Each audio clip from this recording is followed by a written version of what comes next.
नमस्कार दोस्तों। आज के इस वीडियो में काउंसलिंग के बाद जो डाउट्स है वो जो क्वेश्चंस आए हैं उनको क्लियर करेंगे।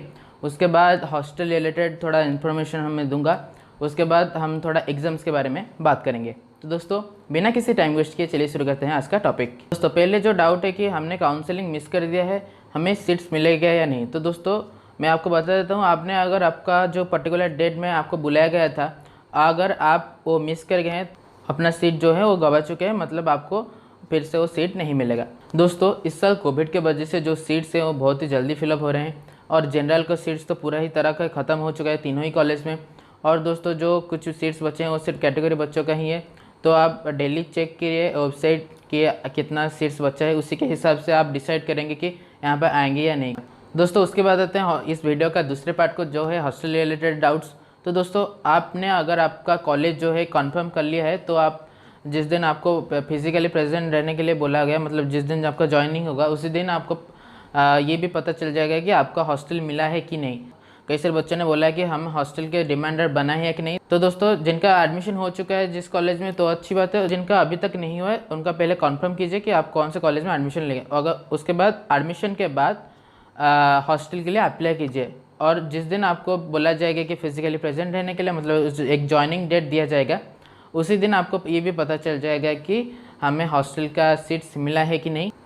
तो तुरंत डिमांड ड्राफ्ट नहीं चाहिए, आप उसके बाद भी दे सकते हैं। तो दोस्तों पहले आप कॉन्फर्म कीजिए आपको हॉस्टल में सीट मिलता है, क्योंकि दोस्तों हॉस्टल में जो सीट्स हैं वो जो कोर्स के सीट्स हैं उनसे भी कम है। फॉर एग्जांपल हमारे नित्तर के बॉयज हॉस्टल में सिर्फ अराउंड 40 सीट्स ही हैं जूनियर्स के लिए। तो दोस्तों पहले आप कंफर्म कीजिए आपका सीट कंफर्म हो रहा है कि आप हॉस्टल के लिए अलॉटमेंट हो रहा है। तो उसके बाद आप जो सामान है वो शिफ्ट करने के बाद अपना डिमांड रेट बना के दे देंगे। तो आपका अगर हॉस्टल कंफर्म हो जाता है तो हॉस्टल के लिए एक एफिडेविट आपको बनाना पड़ेगा।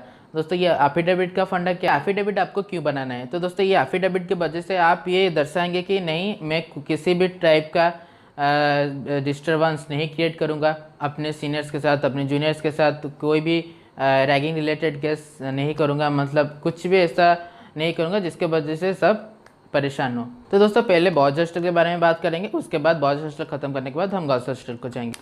दोस्तों हमारे जो बॉयज हॉस्टल है उसमें एक जूनियर विंग होता है। उस जूनियर विंग में जो फर्स्ट ईयर के जो स्टूडेंट्स होते हैं, जो नए स्टूडेंट्स होते हैं, उनका रखा जाता है।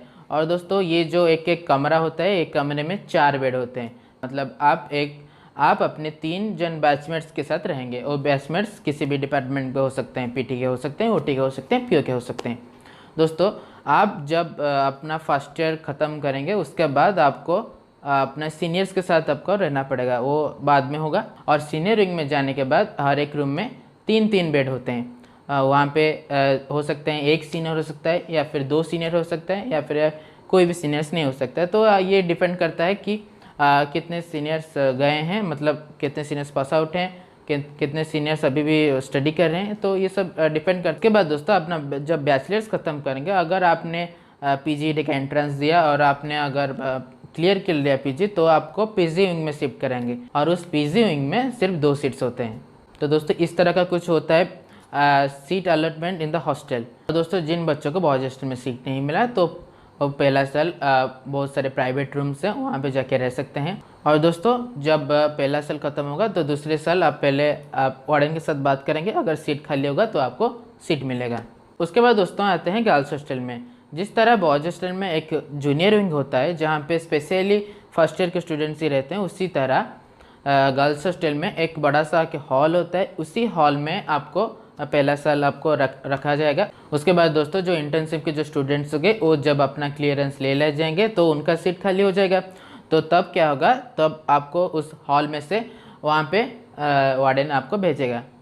और दोस्तों बॉयज हॉस्टल की तरह गर्ल्स हॉस्टल में भी बहुत ही कम सीट्स होते हैं, जिसके वजह से क्या होता है सबको सीट्स नहीं मिल पाता। तो जिन बच्चों को नहीं मिला गर्ल्स हॉस्टल में जो सीट्स, तो उनके लिए girls hostel private girls hostel होते हैं, जहाँ पे फॉर एग्जांपल यहाँ पे एक WWH है। तो दोस्तों जिन बच्चों का गर्ल्स हॉस्टल में सीट नहीं मिला तो अपने जो प्राइवेट गर्ल्स हॉस्टल है वहाँ पे जाके रह सकते हैं पहला साल। और दूसरे साल जब सीट्स जब खाली हो जाएंगे तब आप अपना वार्डन के साथ बात करके अपना शिफ्ट कर पाएंगे। और दोस्तों कई सारे पेइंग गेस्ट रूम भी है और कई सारे प्राइवेट ऐसे रूम्स भी हैं जहाँ पे आप अपने दोस्तों के साथ रह सकते हैं। तो उसके बाद आते हैं इस वीडियो का तीसरे पार्ट को, जो है एग्ज़ाम और सिलेबस के रिलेटेड। तो दोस्तों जो तीनों डिपार्टमेंट में अलग अलग होता है। For example BPT and BOT में आपका सेमेस्टर एग्ज़ाम्स होते हैं और जो बीपीओ के स्टूडेंट्स होते हैं उनका एनुअल एग्ज़ाम्स होता है। तो जो सेमेस्टर एग्ज़ाम्स होते हैं ये टोटल 8 सेमेस्टर है, तो आपको हर एक साल में 2-2 सेमेस्टर देना पड़ेगा। और जितने भी ऑड सेमेस्टर होते हैं, मतलब first semester, third semester, fifth semester, ये सब मार्च के महीने में कंडक्ट किया जाता है। और दोस्तों जितने जो इवेंट के सेमेस्टर जो होते हैं सेकेंड, फोर्थ, सिक्स्थ, ये सब कंडक्ट किया जाता है अपने अक्टूबर के महीने में। तो जो बीपीओ के जो स्टूडेंट्स होते हैं उनके साल में एक ही बार देना पड़ता है, वो है एनुअल एग्ज़ाम। और दोस्तों ये जो एनुअल एग्ज़ाम होता है, ये जो आप सेकेंड ईयर में जाने से पहले ये आपको देना पड़ता है। उसके बाद दोस्तों कई सारे बच्चों ने पूछा है कि हमें फर्स्ट सेमेस्टर में क्या क्या एग्ज़ाम देना पड़ेगा। दोस्तों पहले हम बीपीटी के बारे में बात करते हैं। बीपीटी में फर्स्ट सेमेस्टर में 2 पेपर हैं, एक है एक्सरसाइज थेरेपी, इलेक्ट्रोथेरेपी, और एक है साइकोलॉजी, सोशियोलॉजी। उसके बाद दोस्तों बीओटी में उसी तरह साइकोलॉजी, सोशियोलॉजी और बेसिक ओटी होता है। दोस्तों ये जो दोनों पेपर है उसका पहले आपको इंटरनल देना पड़ेगा, और जो इंटरनल होता है ये जनवरी लास्ट या फरवरी फर्स्ट से शुरू हो जाता है। और दोस्तों इंटरनल 25 मार्क्स का होता है और थियोरी जो होता है 75 मार्क्स का होता है। उसके बाद आता है मेन पेपर। मेन पेपर में आप थियोरी देंगे, थियोरी देने के बाद आपका एक प्रैक्टिकल डेट होगा। दोस्तों ये जो प्रैक्टिकल होता है ये 100 मार्क का होता है, और इसमें से 50 मार्क होता है इंटरनल, मतलब आपका जो कॉलेज होगा उस कॉलेज में से कोई प्रोफेसर होंगे। उसके बाद एक एक्सटर्नल आता है, मतलब दूसरे कॉलेज से एक प्रोफेसर आएंगे जो कि आपका टेस्ट लेंगे।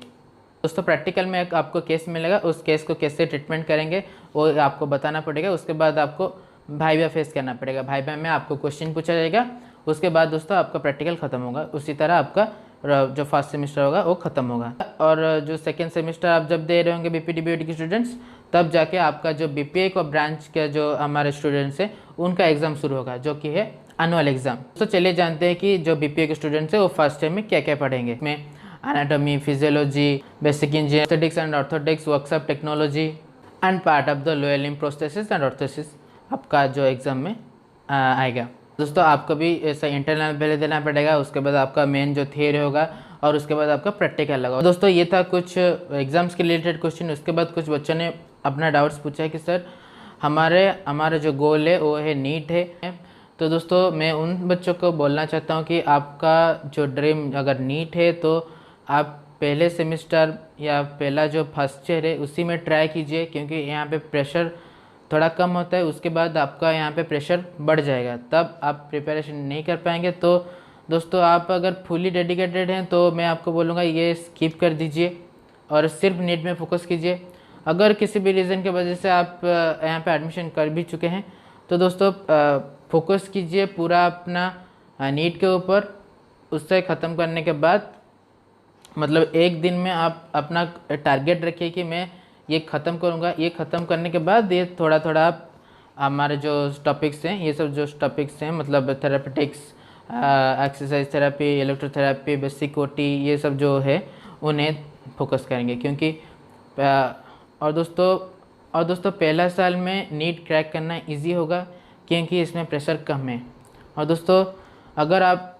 दोस्तों ट्राई कीजिए कि पहले साल में ही आप मेहनत करके यहाँ से निकल जाएं। और उन जैसे बच्चों को मैं बोलूँगा कि आप हॉस्टल में नहीं रुकिए, क्योंकि हॉस्टल में रुकेंगे तो आपको डिस्टर्बेंस होगा, आप पढ़ाई में टारगेट नहीं कर पाएंगे।